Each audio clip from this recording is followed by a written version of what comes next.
Car పార్టీపై అస్త్రాలను సంధించడమే పనిగా పెట్టుకున్న ఎమ్మెల్సీ కల్వకుంట్ల కవిత ఇప్పుడు మరొకటి వదిలారు. ఈసారి తన తండ్రి మాజీ సీఎం అయిన కేసీఆర్ను కూడా వదలలేదు. అంతేకాదు యూటీ బీటీ అంశాన్ని తెరపైకి తీసుకొచ్చారు. అసలు ఇంతకీ ఈ ఉద్యమ బ్యాచ్ ఎవరు? బంగారు తెలంగాణ బ్యాచ్ ఎవరు? అసలు కవిత ఏమన్నారు? దాని అర్థం పరమార్థం ఏంటి? ఇన్నాళ్లుగా లేనిది ఇప్పుడే కవితకు ఈ బ్యాచ్లు ఎందుకు గుర్తొచ్చాయి? పొలిటికల్గా మరి మీ అందరికీ తెలుసు, ఉప్పలు, మల్కాజ్గిరి, కుత్బులాపూరు, మేడ్చలు, కూకట్పల్లి ఈ నియోజకవర్గాలన్నింటిలో కూడా ఎవరు గెలిచిర్రు? మొత్తం బీటీ బ్యాచ్ గెలిచింది. వాళ్ళు గెలవలే, అందులో వేరే పార్టీలలో గెలిచి బీటీ బ్యాచ్ అంటే తెలుసు కదా, బంగారు తెలంగాణ బ్యాచ్ అని అంటారు. యూటీ బ్యాచ్ అంటే ఉద్యమం బ్యాచ్. ఉద్యమం బ్యాచ్ గెలవలే ఎవరు, మొత్తం బీటీ బ్యాచ్ గెలిచిర్రు. గెలిచిన వాళ్ళు అంతా ఇళ్ళకి వచ్చిర్రు అన్నట్టు. ఉప్పల్ నియోజకవర్గంలో మొదలంటే షేర్ సుభాష్ రెడ్డి అనే, అది మన బేతి సుభాష్ రెడ్డి అన్న గెలిచిండు. కానీ మొన్న కాంగ్రెస్లో గెలిచిన ఉప్పల్ ఆయన కూడా కాంగ్రెస్ మనిషి లక్ష్మారెడ్డి లాస్ట్ మినిట్లో వచ్చి టికెట్ తీసుకొని ఆయన గెలిచి. మల్కాజ్గిరిలో అంటే మన మల్లారెడ్డి గారు అందులో టీడీపీలో గెలిచి ఆయన ఇటు వచ్చి. కుత్బులాపూర్లో వివేక్ గారు కూడా టీడీపీలో గెలిచి ఆయన ఇటు వచ్చి. మేడ్చల్లో కూడా same situation, Kukatpally same situation. వీళ్ళందరూ ఏంటి అని అంటే ఉద్యమాలు చేసినటువంటి ప్రతి ఒక్క ప్రజల్ని కూడా అనగదొక్కి కంప్లీట్గా ఈ బంగారు తెలంగాణ బ్యాచ్ మొత్తం మేడ్చల్లో ఎందుకు వచ్చిరు వీళ్ళంటే అభివృద్ధి కోసం రాలే. ఎందుకంటే అభివృద్ధి అనేది ఏడ కనవలే నాకు మేడ్చల్లో తిరుగుతాయి. అంటే పై సోప్ టాప్ మంచిగా ఉంది, ఒకటో రెండు పెద్ద రోడ్లు ఉంటాయి, దాని చుట్టూ అన్ని ఇంటర్నేషనల్ బ్రాండ్స్ ఉంటాయి, ఓకే. వెనుక చూస్తే మాత్రం గల్లీలల్లా భయంకరమైన పరిస్థితి. ఎందుకు వచ్చింది వీళ్ళు, ఎందుకు వచ్చిరు ఈ బీటీ బ్యాచ్? తెలంగాణ డెవలప్ చేయడానికి వచ్చిన వాళ్ళు ఎవరు ఇట్లా ఉండరు. మరి 10 ఏళ్ళల్లో చాలా డెవలప్ చేసి ఉండొచ్చు. ఎందుకు వచ్చిరంటే చెరువుల కోసం, భూముల కోసం, పవర్ కోసం వచ్చారు.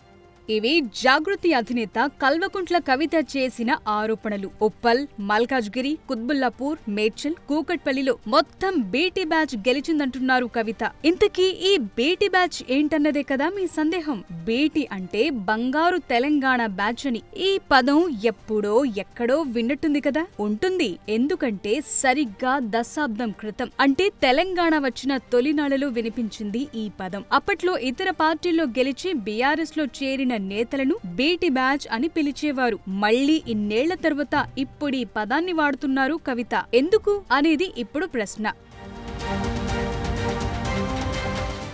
2014 ఎన్నికల్లో టీడీపీ కాంగ్రెస్ నుంచి గెలిచి బీఆర్ఎస్ లో చేరి పదవులు దక్కించుకున్న వాళ్లను ఇలా బీటీ బ్యాచ్ అని పిలిచేవారు. ఉద్యమంలో కష్టపడిన వాళ్లకు కాకుండా ఇలా పార్టీ మారి వచ్చిన వాళ్లకు పదవులు కట్టబెట్టడంపై అప్పట్లో తీవ్రంగా విమర్శలు కూడా వచ్చాయి. బంగారు తెలంగాణ ఫలాలను అందుకుంటున్నారంటూ వీళ్లను బీటీ బ్యాచ్ అంటూ బీఆర్ఎస్ లోని కొంతమంది నేతలు సెటైరిక్ గా పిలుచుకునేవాళ్లు. ఆ సమయంలో బీఆర్ఎస్ లోనే ఉన్న కవిత మాట్లాడలేదు. కనీసం రెండోసారి గెలిచాక కూడా ఈ అంశం పై ఎలాంటి స్పందన లేదు. దాదాపు 10 ఏళ్లు మౌనంగా ఉండి ఇప్పుడు ఇలా మాట్లాడటం వెనుక మతలబేంటి అనే చర్చ ఇప్పుడు బీఆర్ఎస్ నేతలతో పాటు ప్రజల్లో జరుగుతోంది.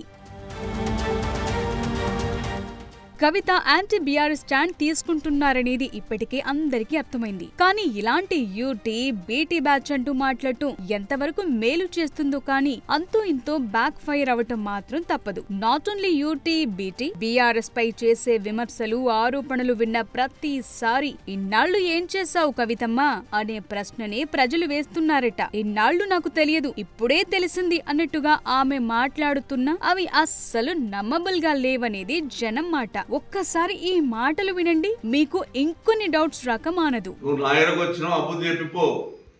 అసలు నీకు ఏమక్కుందని తెలంగాణ తిరగడానికి? నీకు ఏమక్కుంది అడగడానికి? ఒక దేశానికి తాకట్టు పెట్టావు సెంటర్లో ఢిల్లీలో. అక్కడున్న కేజ్రీవాల్ అంటానికి కొంత మంచి పేరుంటే ఆయన నాశనం చేశావు. ఈయనప్పుడు కేసీఆర్ని కేటీఆర్ని నాశనం చేసే ప్రయత్నం చేస్తున్నావు. టీఆర్ఎస్ పార్టీ ఎమ్మెల్యేనే నీకు దొరికింది అంటే నువ్వేం కారణం ఆలోచన ఉంది? ఇది ఏ పార్టీ డెవలప్ చేయాలని ప్రయత్నం చేస్తున్నావు? నువ్వు ఇష్టం వచ్చినట్టు మాట్లాడడానికి, ఇష్టం చేయడానికి మర్యాదతో చెప్తున్నా, జాగ్రత్త ఉండు. ఇప్పటి నుంచైనా నీ బెదిరింపులకు నేను మంచిదానిగా నువ్వు మంచిదానిగా మాట్లాడుతావు. నువ్వు మంచిదాని కాబట్టి సస్పెండ్ చేసిన పార్టీ. నువ్వు సుఖమైన దాని అయిన ఉంటే పార్టీ నేను బదిలాడు కాల్మ గుంచుకుంటూ నేను మంచిదాని కాబట్టి పార్టీకి వేసి అందరు కలిసి ఇటువంటి వాళ్ళు ఉండదని చెప్పి పంపించారు. 10 ఏళ్ళు నువ్వు మంచిగా అనుభవించి తెలంగాణ అనుభవించి అప్పుడేమో బీసీలు జ్ఞాపకం రాలేదు నీకు 10 ఏళ్ళు పరిపాలించినప్పుడు. ఇప్పుడు బీసీలు జ్ఞాపకం వచ్చింది. నువ్వు బీసీలు కాపానికి బీసీలలో లేరు లీడర్లు, నీకన్నా అయ్యన్నారు బీసీలలో. బీసీ వాదం ఎత్తుకుంటావు. మరి 10 ఏళ్ళు ఎందుకు ఎత్తుకోలేవు బీసీ వాదం?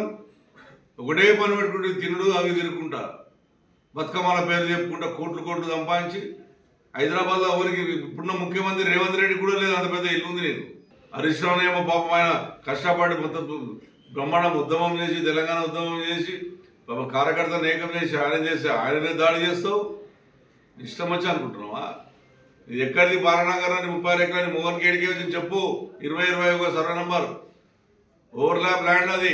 ఈ వ్యాఖ్యలు చేసింది కూకట్పల్లి ఎమ్మెల్యే మాధవరం కృష్ణారావు. కవిత చేసిన అక్రమాల చిట్టా మా దగ్గరుంది, ఆమె అక్రమాల గురించి మాట్లాడితే అస్సలు తట్టుకోలేరు అంటున్నారాయన. అంటే జాగృతి కవిత తప్పులను ఆయన లెక్క వేస్తున్నట్టు కనిపిస్తోంది. గ్రేటర్ హైదరాబాద్ ఎన్నికల్లో జాగృతిని బరిలోకి దింపుతారని, అందుకే ఈ ప్రాంతంలోని బీఆర్ఎస్ ఎమ్మెల్యేలను కవిత టార్గెట్ చేశారన్న చర్చ కూడా జరుగుతోంది. అయితే ఇంతకాలం కవిత విషయంలో చూసి చూడనట్లు వదిలేసిన బీఆర్ఎస్ ఎమ్మెల్యేలు ఇకపై మాత్రం మాటకు మాట ఇవ్వాల్సిందేనని డిసైడ్ అయ్యారట. అందుకే మాధవరం అంత ఫైర్ అయ్యారంటున్నారు.